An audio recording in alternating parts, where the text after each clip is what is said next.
Assalamualaikum warahmatullahi wabarakatuh. Waalaikumsalam warahmatullahi wabarakatuh.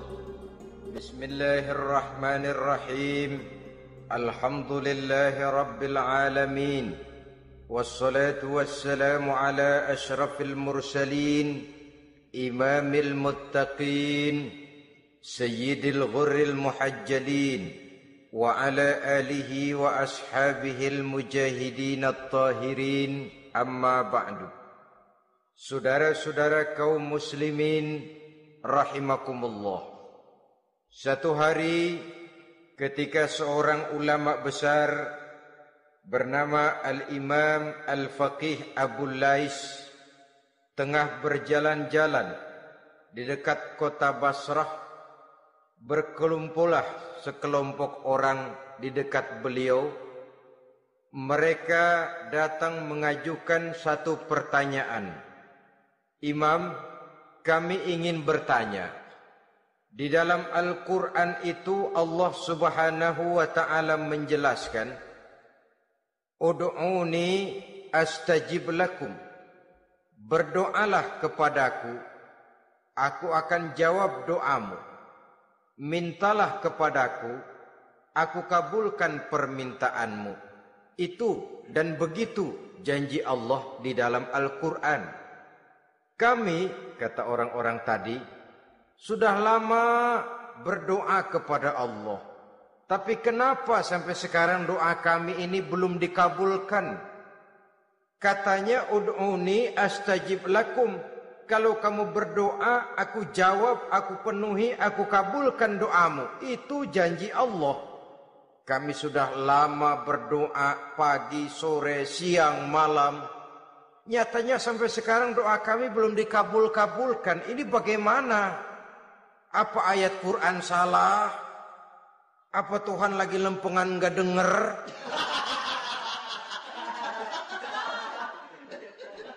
Apa doa kami yang terbalik? Kelihatannya sepele saja ini. Doa tidak didengar oleh Allah. Permohonan tidak dijawab, tidak dikabulkan oleh Allah. Tapi sebenarnya kalau kita mau merenung, kemalangan apa yang paling besar dalam kehidupan ini? Selain daripada kalau permohonan dan doa kita sudah tidak dihiraukan oleh Allah. Artinya hidup sudah tidak diopeni oleh Allah. Jangankan Allah, saudara-saudara, kita nggak diopeni sama mertua saja bingung. Ini mertua diem aja, kalau saya salah apa salahnya, kalau ada yang dikepengenin apa kepengenannya, boyak ngomong kenapa diem begitu. Ini tidak diopeni oleh Allah. Kemalangan apa yang lebih malang selain daripada kalau doa tidak didengar oleh Allah? Itu sudah kemalangan yang paling malang, lebih malang dari kota Malang saya kira.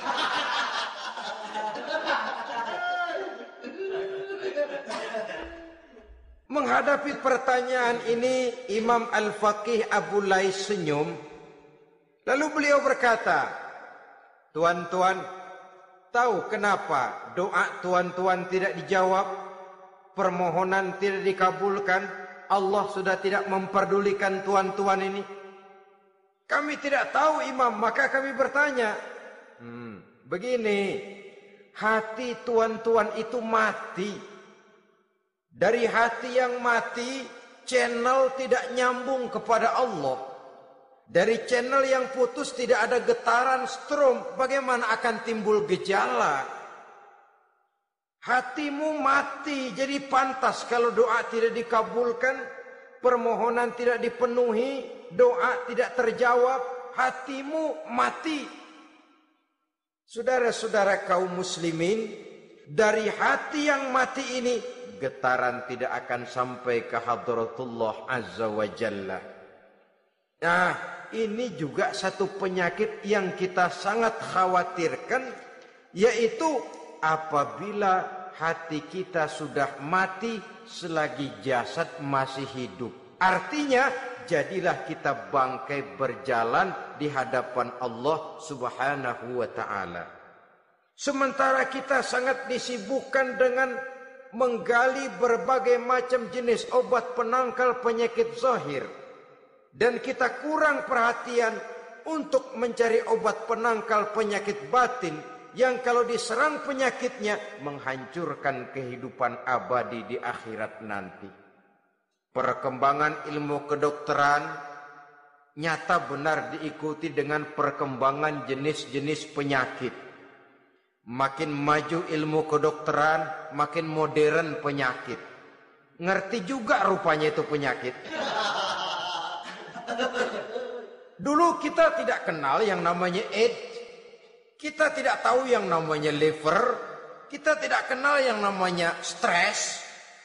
Paling yang banyak cika, masuk angin, dan sebagainya. Tapi baiklah, penyakit-penyakit batin yang menyebabkan hati menjadi mati, dan dari hati yang mati, doa tidak naik, tidak didengarkan oleh Allah Subhanahu wa ta'ala. Nah, kata orang-orang tadi, yang menyebabkan hati kami mati ini apa, Imam? Beliau menjawab, pertama, araftumullaha wa lam tu'tuhu haqqahu. Yang menyebabkan hatimu jadi mati, pertama, kamu kenal benar kepada Allah, tapi haknya untuk disembah, kewajibanmu untuk menyembah, tidak pernah kamu laksanakan. Bagaimana Allah tidak akan jauh dari kita kalau kita tidak akan mengadakan pendekatan kepadanya. Dan pendekatan kepada Allah hanya bisa kita tempuh melalui jalur kegiatan ritual ibadah. Allah akan terlalu jauh apabila kita hanya membicarakannya lewat filsafat dan renungan yang mendalam. Tapi Allah akan dekat dan terasa hadir dalam hidup apabila kita dekati ia dengan pelaksanaan ibadah kepadanya. Kamu kenal Allah, tapi hakmu untuk menyembah, kewajibanmu untuk menyembah, haknya untuk disembah, tidak pernah kamu laksanakan. Kalau soal Allah, kita kenal bukan main. Bahkan tidak hanya kita mengajarkan kenal juga kepada anak-anak kita. Kalau ditanya siapa pencipta matahari, bulan dan bintang? Allah. Siapa pencipta lautan, gunung, hutan belantara dan sungai-sungai? Allah. Siapa pencipta bumi, matahari dan sebagainya? Allah. Sembahyang apa enggak? Bagaimana nanti?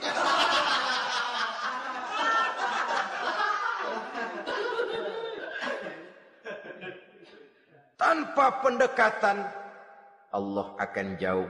Apabila Allah jauh, maka doa tidak akan didengarkan olehnya. Oleh sebab itu, logika mengajarkan kepada kita, berpayahlah dulu, wa man ladzatu illa ba'da ta'ab, inna ma'al usri yusra. Di balik kesulitan menunggu kemudahan. Nikmat baru akan terasa, kelezatan hidup baru akan terasa setelah kita jerih payah banting tulang peras keringat. Rasanya memang lebih nikmat sepotong singkong hasil cucuran keringat sendiri ketimbang roti dijejelin orang. Ini berarti kita ingin mohon pertolongan kepada Allah. Sementara dengan Allah sendiri kita jauh. Sama saja dalam kehidupan kita analoginya, saudara-saudara. Orang tidak kenal kepada saudara. Tahu-tahu jauh dari saudara. Tahu-tahu datang mau minjem duit. Apa kesan saudara?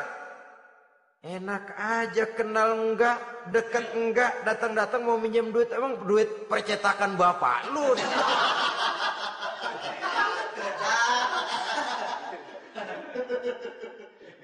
Sedangkan yang kita kenal, sedangkan yang kita bertemu tiap hari, sedangkan yang sering datang ke tempat kita, kalau satu saat dia pinjam duit, toh kita kadang-kadang masih mikir.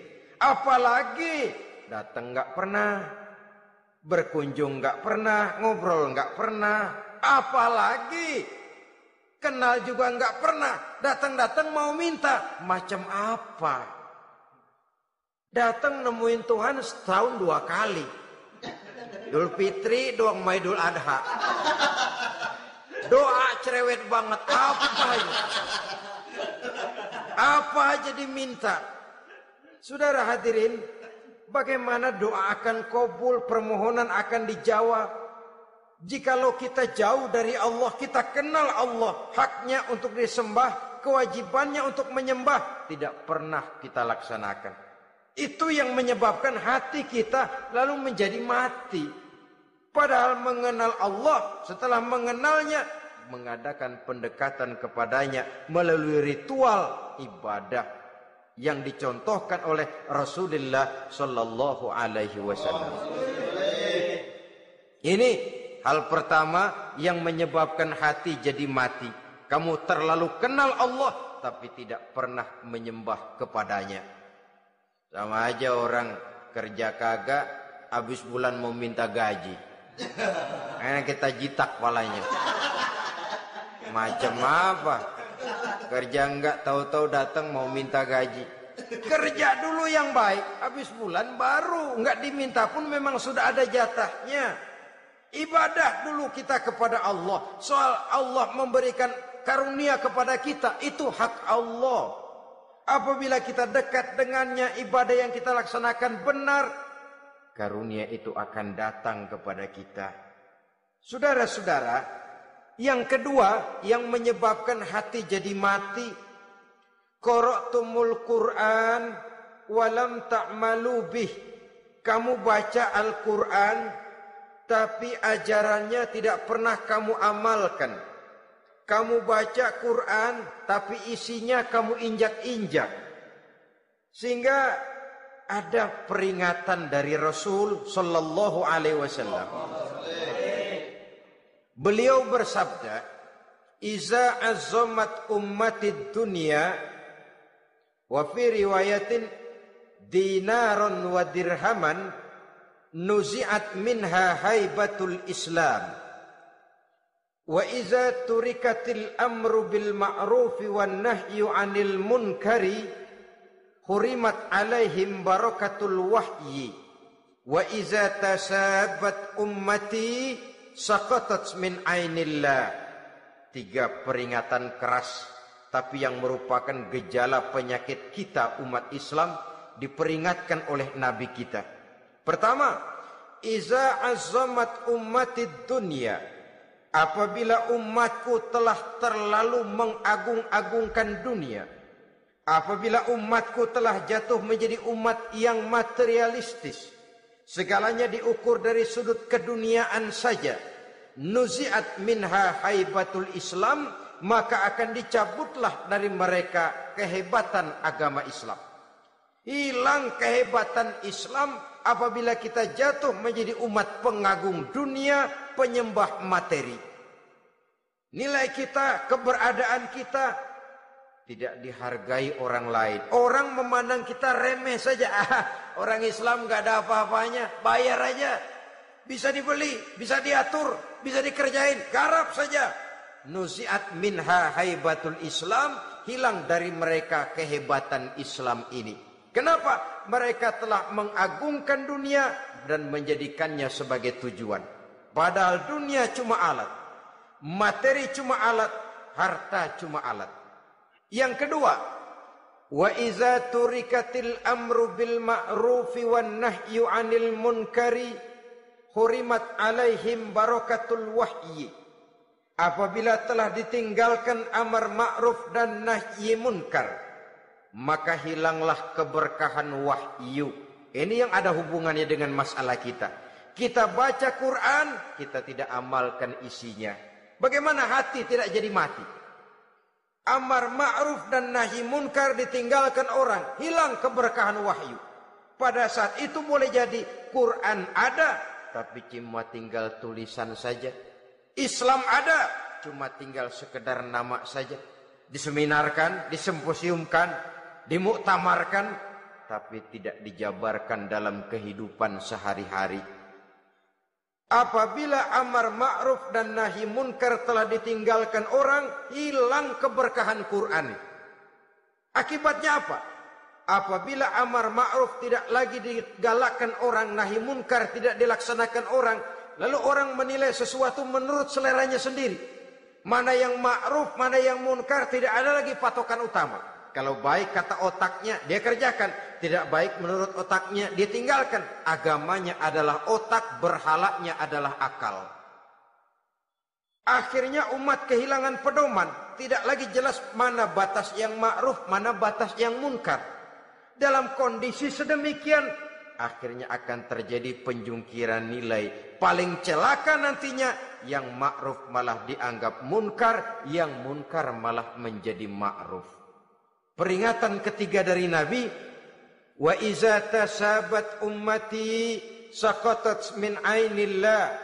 Apabila umatku sudah saling berbantahan, apabila umatku sudah saling caci memaki, saqatat min ainillah, jatuhlah mereka dalam pandangan Allah Subhanahu wa taala.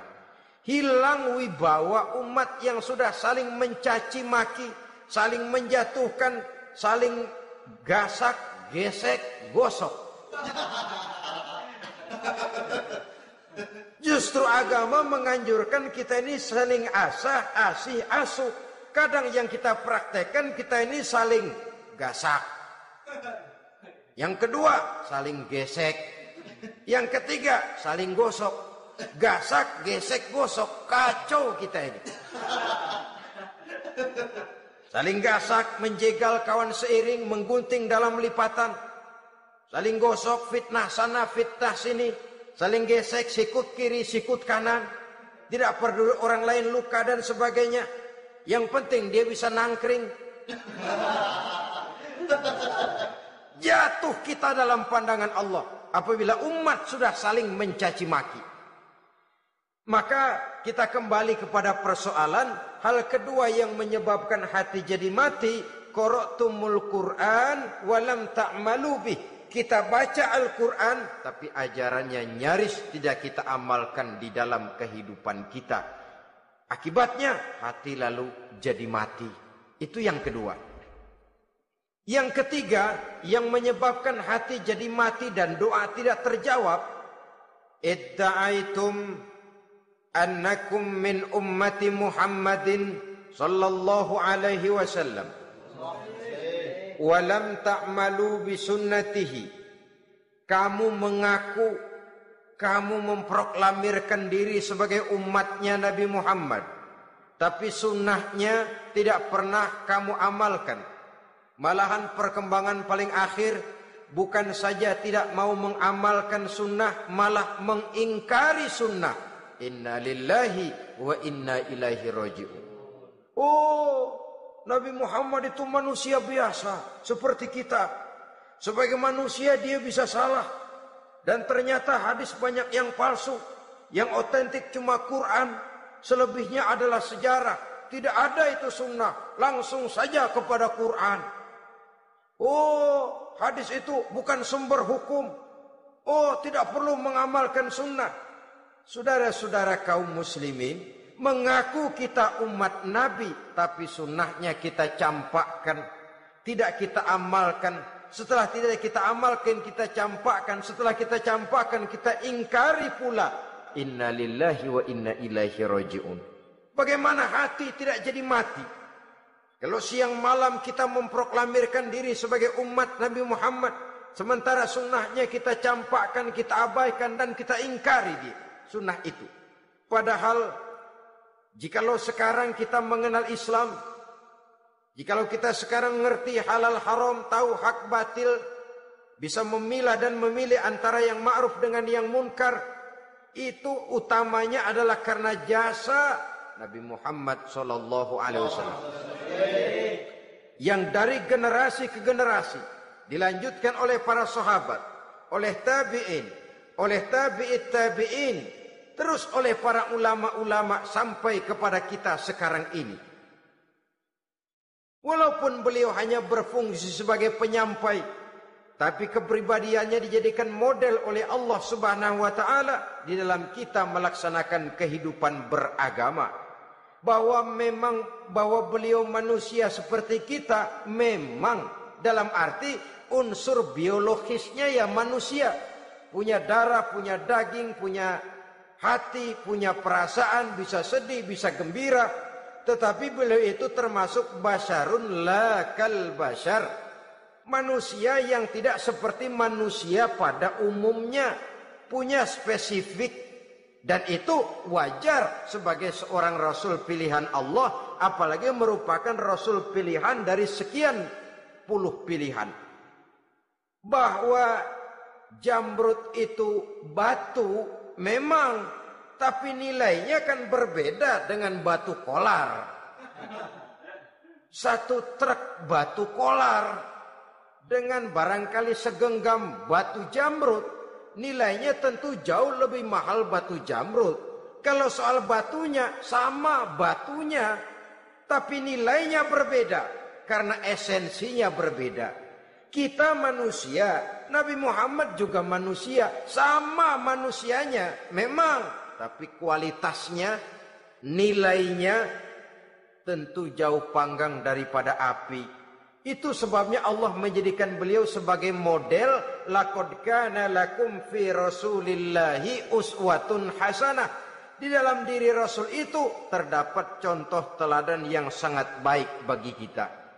Oleh karenanya, pada pertemuan kali ini, apabila kita konsekuen mengaku umat Nabi Muhammad, marilah konsekuen juga menegakkan sunnahnya. Yang keempat, yang menyebabkan hati jadi mati dan doa tidak terjawab, akaltum ni'mata rabbikum walam tashkurulah. Tiap hari kamu makan nikmat Tuhanmu, tapi kamu tidak pernah mau bersyukur kepadanya, kepada Allah Subhanahu wa ta'ala.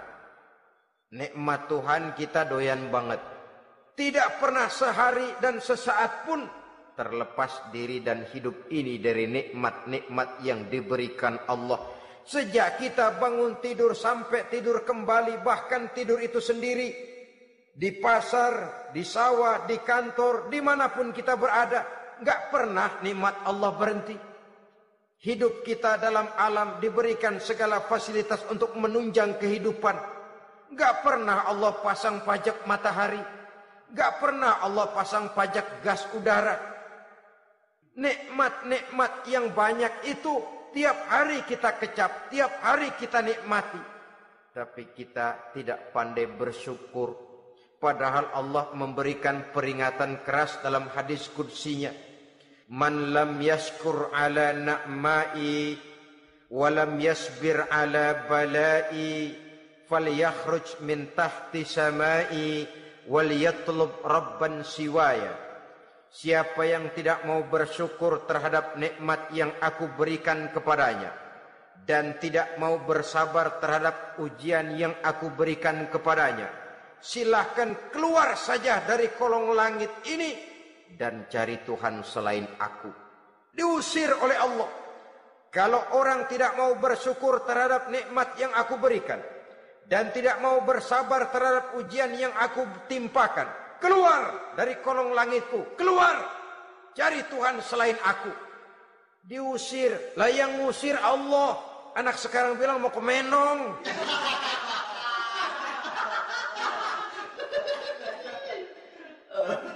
Kalau diusir kita dari Jakarta, masih bisa pindah ke Bandung. Diusir kita dari Bandung, bisa pindah ke Jogja, Solo. Diusir kita dari Indonesia, bisa pindah ke Singapura, Malaysia. Diusir dari kolong langit, mau cari langit mana lagi? Kalau kau tidak mau mensyukuri nikmatku, tidak sabar terhadap ujian yang aku berikan kepadamu, keluar saja, keluar dari kolong langitku ini, cari Tuhan selain aku. Kalau istilah kita mah Tuhan, jengkel banget udah itu. Nikmatku, nikmat yang aku berikan kau makan, tapi kepadaku engkau tidak pernah mau bersyukur. Saudara-saudara kaum muslimin rahimakumullah, wajar. Kita dulunya tidak ada, sekarang ada nikmat. Susunan biologis manusiawi kita demikian cantik, nikmat. Tinggal di bumi, fasilitas yang kita perlukan disediakan, tinggal kemampuan kita mengelolanya. Nikmat. Diberikan kita otak yang membedakan kita dengan binatang, nikmat. Diberikan kita agama, diutus para rasul untuk jadi model dalam kehidupan kita, nikmat. Kalau cara kita emang kurang apa sih? Apa yang kurang, hai manusia? Engkau tidak ada, aku adakan. Kalau aku perintahkan kau tinggal di bulan, mungkin kau tidak akan sanggup hidup. Begitu lahir juga kelepok-kelepok habis. Ya enggak ada HO2 toh di bulan. Mau ngisap apa? Aku tinggalkan kau, aku perintahkan tinggal di permukaan bumi. Alamnya indah, fasilitas serba menunjang. Nikmati semuanya, semuanya untuk kamu, semuanya. Satu pintaku, syukuri nikmat yang aku berikan kepadamu. Ya bukan cuma syukur dalam ucapan, syukur dalam perbuatan. Banyak nikmat yang diterima, makin banyak dia sujud, makin banyak dia ruku, makin banyak dia mengadakan pendekatan kepada Allah. Syukur dalam artian berupa tindakan dan perbuatan, mempergunakan nikmat sesuai dengan kehendak yang memberikan nikmat itu sendiri kepada kita. Saudara-saudara kaum muslimin rahimakumullah. Ini penyakit yang keempat. Kamu makan nikmat Tuhanmu, tapi kamu tidak pernah pandai bersyukur kepadanya. Mensyukuri nikmat yang diberikan tadi. Bagaimana hati tidak jadi mati? Kita sibuk mempersolek jasmani, mencari obat penangkal penyakit zahir.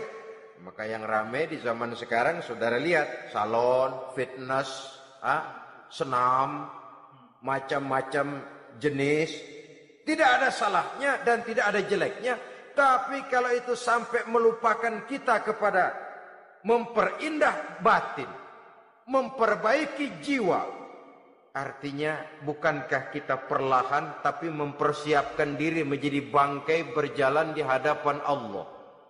Dengan operasi plastik, yang pesek jadi mancung, yang sipit jadi belok, kulit keriput jadi kencang, pipi terlalu cekung bisa diatur. Saudara-saudara, tapi kalau hati yang rusak, jiwa yang rusak, kemana lagi kita akan berobat kalau bukan kepada agama? Maka hati itu jadi mati apabila kita selalu memakan nikmat Allah dan tidak pandai mensyukuri nikmat itu. Dari hati yang mati tidak akan ada getarannya. Oleh sebab itu doa tidak terjawab. Selanjutnya, yang menyebabkan doa tak terjawab dari sebab matinya hati, qultum annal mauta haqqun wa lam tasta'iddu lahu. Kamu berkata, kamu yakin bahwa mati adalah sesuatu yang benar, tapi kamu tidak pernah punya persiapan untuk mati. Padahal menurut logika, orang yang akan bepergian jauh tentu dia harus mempunyai bekal yang cukup. Semakin jauh jarak perjalanan yang akan ditempuhnya, semakin banyak perbekalan yang harus dibawanya. Dahulu, seketika beberapa jamaah dari Yaman akan melaksanakan ibadah haji dengan nekat, mereka berprinsip, pokoknya kan berangkat haji jadi tamunya Allah, nanti Allah yang akan ngelayanin. Mereka nekat, modal badan doang berangkat. Diadukan kepada baginda Rasul, lalu turun peringatan dari Allah, wa tazawwadu fa inna khairaz zadi taqwa. Jangan begitu, bawa bekal. Sesungguhnya bekal yang paling baik adalah takwa. Bahwa berangkat dengan bekal takwa itu bekal yang paling utama. Tapi bekal-bekal yang lain pun jangan diabaikan. Kalau kita akan berangkat untuk tujuan yang baik, bekal yang paling utama memang takwa. Tapi tidak berarti harus mengabaikan bekal-bekal yang lain. Begitulah, semakin jauh perjalanan yang akan kita tempuh, semakin banyak bekal yang harus kita hadapi. Kalau saudara mau pergi ke Surabaya, tidak membawa bekal kemudian berani berangkat, rasanya sih saya pikir itu bukan berani, nekat namanya. Sama saja orang belum pernah sembahyang mati. Nekat tuh orang. Berani amat. Belum berbuat kebaikan barang sedikit pun sudah mati. Nekat namanya itu. Sama saja tadi, nggak bawa bekal apa-apa berangkat ke Surabaya. Sampai Surabaya belum tentu, sengsara udah jelas. Belum punya bekal yang baik sudah mati. Sampai ke surga belum tentu, tapi kebelangsak dan sengsara rasa-rasanya pasti itu. Oleh karena itu, kalau kita yakin mati sesuatu yang benar, sesuatu yang pasti datang menimpa, maka hendaklah kita mempersiapkan bekal. Kemudian idda'aitumun najata minan nar wa ramaitum fiha anfusakum. Kamu memproklamirkan diri ingin selamat dari neraka, tapi kamu lemparkan dirimu ke dalam neraka. Bagaimanapun bajingannya bajingan, kalau ditanya ente mau masuk neraka enggak? Jawabannya pasti enggak. Itu pasti. Perbuatannya sendiri yang melemparkan dirinya ke dalam neraka. Membiarkan dirinya berlarut-larut, bertimbun-timbun dalam dosa dan kesalahan. Dan tidak akan ada niatan untuk memperbaiki diri. Hanyut di meja judi, habis ditelan minuman keras, fitnah sana, fitnah sini, hasud sana, hasud sini. Padahal mulutnya ingin selamat dari neraka. Perbuatannya malah melemparkan dirinya ke dalam api neraka. Tidak ada orang yang lebih sayang kepada diri kita selain kita sendiri. Dan menyayangi diri itu tidak cuma dengan memandikannya sehari 3 kali. Memakaikannya parfum dengan segala macam merek. Memakai sabun yang wangi-wangi, minyak yang harum-harum. Lebih daripada itu, jaga dan sayangi diri. Jangan jatuhkan dia ke dalam perbuatan-perbuatan yang bisa menjerumuskan diri itu ke dalam neraka. Kemudian disambung oleh Imam Al-Faqih Abu Lais yang menyebabkan doa tidak terjawab karena hati mati. Idda'aitum dukhulal jannah walam ta'malu laha. Kamu ingin masuk surga tapi kamu berat mengamalkan perbuatan yang bisa menyampaikan kamu ke surga. Semua kita kalau ditanya mau masuk surga, mau. Tapi jarang yang berlomba melakukan perbuatan-perbuatan yang bisa menyampaikan kita ke surga. Kemudian yang terakhir kata Imam Al-Faqih Abu Lais, dafantum mautakum walam ta'tabiru laha. Kamu menguburkan orang yang mati di antara kamu, tapi kamu tidak bisa mengambil i'tibar. Tidak bisa ngambil pelajaran dari mayit yang jenazah yang kau kuburkan itu. Mestinya kan nguburin orang tuh membuat sadar. Iya, kalau sekarang dia saya baringkan di liang lahat menghadap ke arah kiblat, bantalnya tanah, setelah itu ditutup dengan papan, lalu ditimbun dengan tanah. Iya, sekarang giliran dia, giliran saya, entah besok, lusa, bulan depan, tahun depan, tapi pasti mengubur mayat, mengubur jenazah, tapi tidak bisa mengambil iktibar dari yang dilaksanakannya itu. Ini merupakan penyakit-penyakit batin yang merupakan handicap, yang menimbulkan jarak antara kita dengan Allah Subhanahu wa ta'ala. Pantas kalau itu semua ada pada diri kita, hati jadi mati. Dari hati yang mati, doa tidak akan tembus. Kita tidak lagi akan diperdulikan oleh Allah Subhanahu wa ta'ala.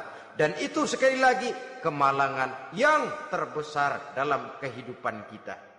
Bagaimana jalan keluarnya? Pertama, memperbaiki batin kita, menyelamatkan diri daripada penyakit-penyakit yang bisa mematikan hati seperti yang sudah saya sebutkan tadi. Yang kedua, berdoa dengan adab. Sehingga tata cara di dalam kita bermohon kepada Allah Subhanahu wa taala dibicarakan secara khusus oleh Al-Imamul Ghazali dalam kitab Ihya beliau yang disebut adabud doa. Adab di dalam kita melaksanakan doa kepada Allah Subhanahu wa taala. Setelah batin ini bersih dari penyakit-penyakit hati yang bisa menyebabkan hati jadi mati, berdoalah kita kepada Allah. Bagaimana adabnya? Kata Imamul Ghazali rahimahullah, yang pertama hendaklah ia di dalam berdoa itu memilih waktu yang mulia. Minal awqatis syarifah, kata beliau. Memilih waktu-waktu yang punya nilai mulia. Ramadan dalam 1 tahun, Jumat dalam tiap minggu, sepertiga malam yang akhir pada setiap hari. Waktu-waktu yang punya nilai mulia.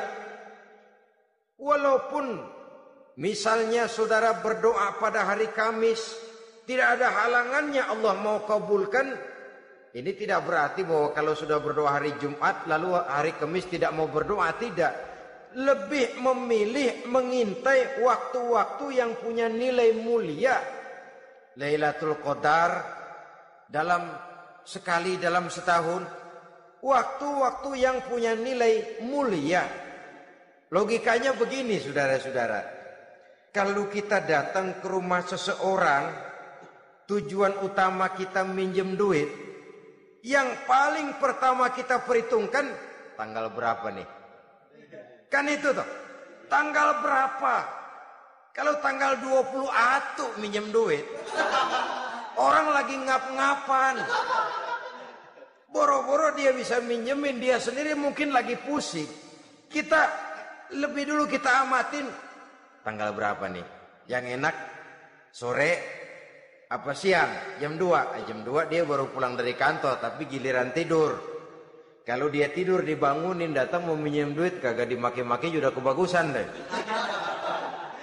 Kan kita lihat waktunya, timingnya kata orang sekarang. Tanggal berapa, sore apa malam, apalagi gulem apa terang bulan. Itu semua sudah kita atur sedemikian rupa, memilih waktu. Yang kedua kata Imamul Ghazali, memilih keadaan yang istimewa. Kalau tadi soal waktu, yang kedua soal keadaan. Ada situasi-situasi di mana doa itu diijabah oleh Allah Subhanahu wa taala. Di antaranya kata Imam Abi Hurairah, "Inda zahbi sufuf fi sabilillah." Pada waktu mengatur barisan perang membela agama, di situ doa kabul. Inda nuzulil ghais, ketika turun gerimis, di situ doa makbul. Inda iqamis sholah, ketika sholat mau didirikan. Riwayat lain, bainal azan wal iqamah, antara azan dan qomat, di situ doa makbul. Itu memilih keadaan-keadaan. Kemudian yang ketiga, kata beliau, berdoa menghadap kiblat. Ya, apa kalau doa madhab mudik Tuhan gak tahu? Tahu. Tuhan gak dengar? Dengar. Cuma lebih etis. Lebih etis kalau kita berdoa menghadap ke arah kiblat. Saudara-saudara kaum muslimin rahimakumullah. Yang keempat, hifdzus saut, menyederhanakan suara. Tidak terlalu keras, juga tidak terdengar orang lain, apalagi kalau doa kita diaminkan oleh orang lain. Tidak usah terlalu keras. Kenapa? Karena Allah yang kita meminta kepadanya bukan zat yang tuli, bukan zat yang buta, bukan zat yang tidak dengar, bahkan Dia Maha dengar. Juga tidak terlalu seperti orang berbisik-bisik, apalagi kalau doanya doa bersama-sama. Tapi kadang-kadang terdorong oleh husnuzon dari para makmum saja. Tidak peduli apa yang dibaca oleh imam, yang kedengaran cuma amin aja kerengan. Amin, amin, amin, amin, amin, amin.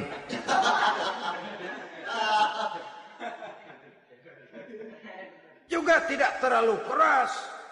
Seperti orang berdoa, seperti orang pidato. Saudara-saudara kaum muslimin rahimakumullah. Yang kelima, alla yatakallafa saja' fid du'a. Dalam berdoa, kalau istilah kita, jangan nyelongcong. Suja' ini menunjukkan sikap berani kepada Allah. Misalnya ada orang berdoa, ya Allah ampunilah saya kalau engkau mau. Kalau Allah mau. Kasihanilah saya ya Allah kalau engkau mau. Itu doa orang songong. Atau sama saja, ya Allah berilah saya rezeki dikit aja. Emang kenapa pakai begitu? Allah yatakallafa saja fi du'a. Yang keenam kata Imam Al-Ghazali, at-tadarru' wal khusyu'. Dengan tadarru' dan khusyuk, dengan sikap tawadu, benar-benar ya seperti kita lah kalau datang memang menghajatkan pertolongan dari seseorang, segala action kita atur supaya hajat kita itu kabul, kan begitu. Kadang-kadang istilah orang kalau perlu ngesor mah ngesor dah, yang penting permintaan dikabulkan, gitu saja. Kita lihat sekarang ini, ramai orang bicara soal film-film Parno. Kelihatannya pendatang-pendatang baru pokoknya asal bisa main dah, bugil ya bugil dah. Yang penting nyohor, bisa tampil. Walaupun dalinya semua sama, mula-mula cuma iseng. Adegan panas bagaimana? Kalau tuntutan skenario apa boleh buat? Apa boleh buat? Emang nggak bisa milih. Setelah film beredar baru saya juga jijik ngelihat, ya tadi kemana waktu bikin? Udah jadi baru jijik, bikinnya merem memang itu.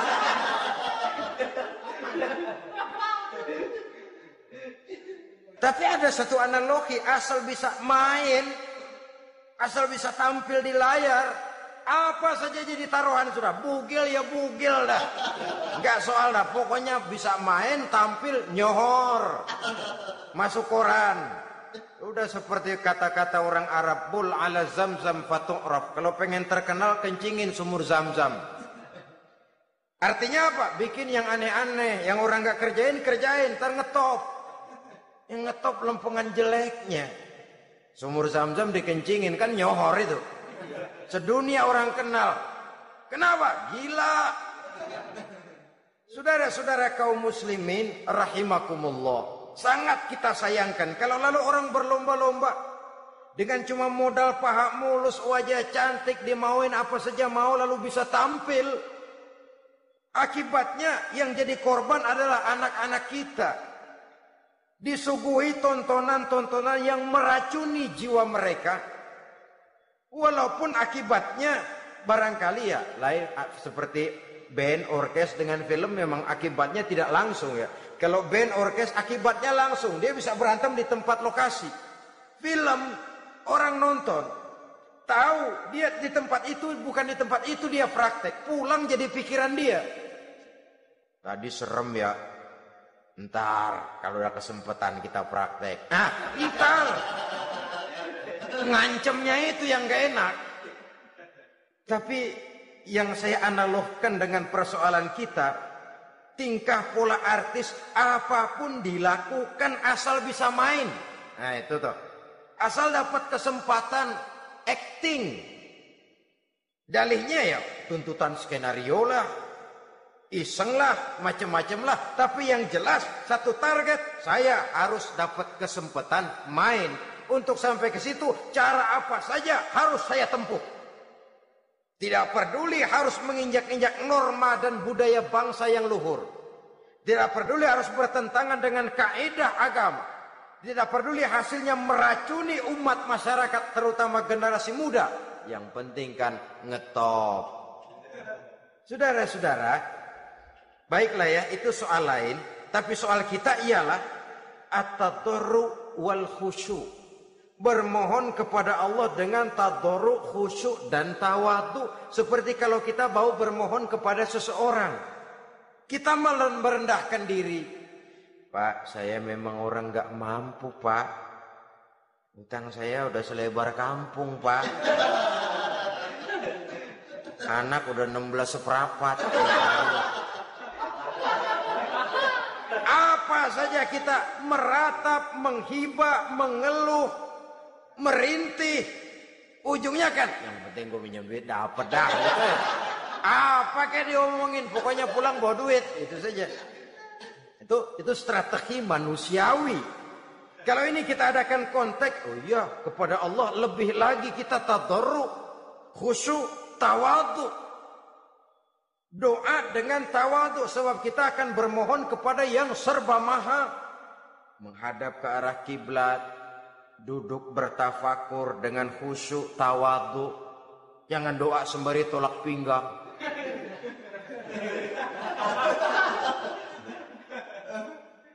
Yang ketujuh kata Imamul Ghazali, ayyujzimad du'a wa yuqina bil ijabah. Hendaknya dia menjazamkan doanya itu dan yakin bahwa doanya akan dikabulkan oleh Allah. Sebab kata Nabi, innallaha la yaqbalu du'aan min qalbin ghafilin lahin. Allah Subhanahu wa taala tidak akan menerima doa dari hati yang lalai dan main-main. Doa ke orang ogah-ogahan.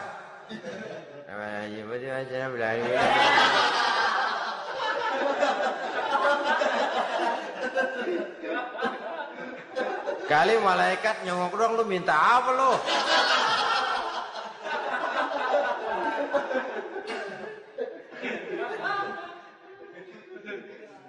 Seperti tadi itu, kita datang mau minjem duit sama orang, ngomongnya ogah-ogahan. Minjem duit dikasih syukur enggak, ya udah.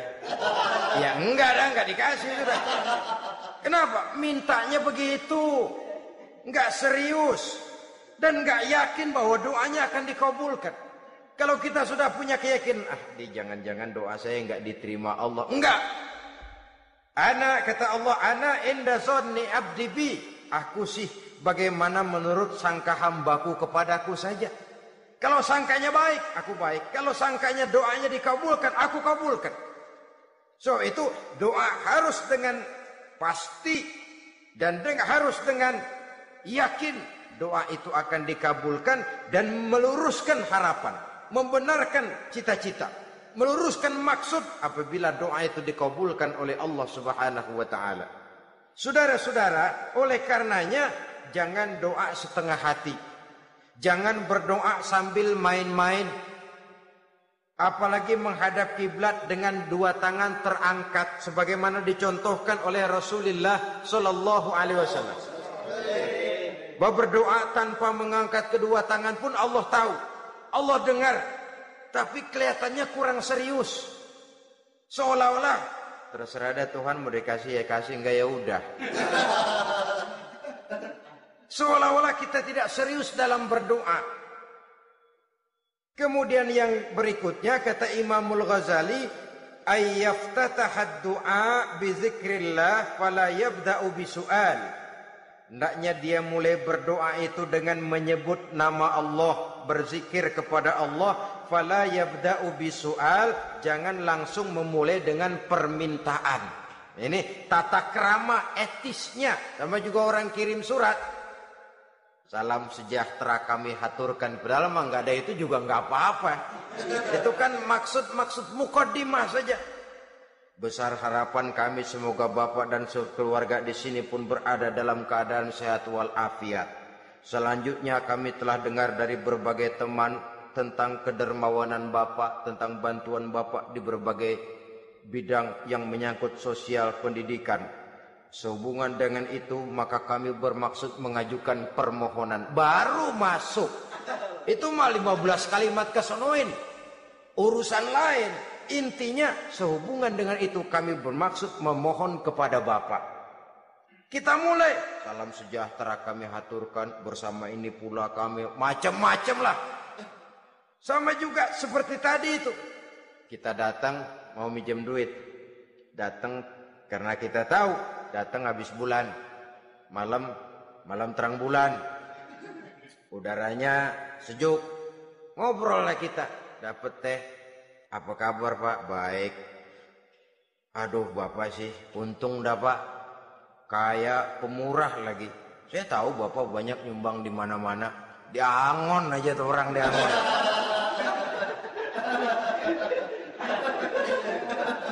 Kira-kira udah mau telap aja baru dikedet. Ngomong-ngomong Pak, nah mulai nih kalau udah ngomong dah tuh mulai. Baru masuk. Jadi etisnya berdoa itu dimulai dengan zikrullah. Karena itu umumnya dimulai dengan Alhamdulillahi Rabbil Alamin. Kita puji dulu Allah. Alhamdulillahi Rabbil Alamin. Hamdan yuwafi ni'amahu wa yukafi'u mazidah. Kita puji dulu Allah. Seperti orang tadilah. Kita puji dulu kebaikannya. Walaupun pada akhirnya kita minjem duitnya. Ya, sebenarnya Allah nggak perlu dipuji toh. Dipuji atau tidak Allah tetap termulia. Ini etis manusia. Allah tidak berharap untuk dipuji oleh manusia. Allah tidak untung seluruh alam memujinya. Manusia mau muji atau tidak itu urusan manusia sendiri. Allah tidak minta untuk dipuji. Allah juga tidak gila kepada pujian. Kalau kita memulai doa dengan pujian, etis kita kepada Allah Subhanahu wa taala di dalam kita bermohon kepadanya. Saudara-saudara kaum muslimin rahimakumullah. Kemudian menyesuaikan doa dengan kondisi. Ini termasuk syarat batin ya, taubat, waraddul mazalim kata Imam Ghazali, menolak segala macam kezoliman. Artinya kalau berdoa itu tahu diri. Kalau gaji kita sebulan 700 atau 800, 900 ribu, berdoa minta rezeki 1 juta, itu tahu diri namanya. Kan cuman kurang 100 ribu. Ya, kalau kerja kagak, minta gajian 1 juta. Pengen doa dikabulkan, rasanya secara etis nggak tahu diri orang berdoa seperti itu. Orang datang mau minta duit, mau pinjam duit kepada kita, kan kita lihat kira-kira mampu ngembaliin nggak nih orang. Kita lihat, kita evaluasi kemungkinannya. Lalu si yang minjem tentu tahu diri. Kalau memang kekuatannya ngembaliin tidak seperti kekuatannya mulangin, hendaknya dia timbang rasa. Begitu juga kepada kita etisnya kepada Allah Subhanahu wa taala. Tahu diri, menyesuaikan doa dengan keadaan. Kalau tidak ada gap terlalu jauh panggang daripada api, nanti nasibnya bagai si pungguk merindukan bulan. Apabila adab-adab di dalam berdoa ini kita perhatikan, sejak dia dari adab yang zahir sampai kepada adab yang batin, kemudian penyakit-penyakit yang membuat hati itu jadi mati, maka insya Allah doa kita dijabah oleh Allah Subhanahu wa taala. Dalam Al-Baqarah ayat 186 Allah Subhanahu wa taala menjelaskan, wa iza sa'alaka ibadi anni fa inni qarib ujibu da'watad da'i iza da'ani falyastajibu li wal yu'minu bi la'allahum yarshudun. Apabila hambaku bertanya kepadamu Muhammad tentang aku, kata Allah, fa inni qarib, katakan kepadanya aku dekat sekali dengan mereka. Ujibu da'watad da'i iza da'ani, aku akan jawab, aku kabulkan permohonan orang-orang yang berdoa kepadaku. Falyastajibuli wal yu'minu bi, maka hendaknya mereka juga menjawab panggilanku atas dasar iman kepadaku. La'allahum yarsyudun, semoga dengan ini mereka kelak mendapat petunjuk. Saudara-saudara, Al-Baqarah 186 ini dengan nyata menjelaskan kepada kita, Allah akan menjawab doa, mengabulkan permohonan apabila kita falyastajibuli wal yu'minu bi, juga menjawab panggilan Allah atas dasar beriman kepadanya. Logikanya tadi itu, araftumullaha wa lam tu'tuhu haqqahu. Kita tidak pernah mau menjawab panggilan Allah sementara kita berharap doa kita dijawab oleh Allah. Apa enggak pincang? Apa enggak berat sebelah? Panggilan Allah kita berat memenuhinya, sementara kita sangat berharap agar permohonan kita, seruan kita dikabulkan oleh Allah. Menjawab panggilan Allah atas dasar beriman kepadanya. Kenapa? Ada orang menjawab panggilan bukan berdasarkan iman, tapi karena target lain. Datang sembahyang Jumat paling dulu, target utamanya pulang juga paling dulu nyabet sendal, nyabet sepatu. Menjawabnya iya, tapi tidak karena iman. Jadi apabila kita rajin menjawab panggilan Allah atas dasar beriman kepadanya, maka seruan, permohonan, doa niscaya dikabulkan olehnya. Ini saja, mudah-mudahan ada manfaatnya. Terima kasih atas segala perhatian. Mohon maaf atas segala kekurangan. Usikum wa nafsi bitaqwallah. Wassalamualaikum warahmatullahi wabarakatuh. Waalaikumsalam.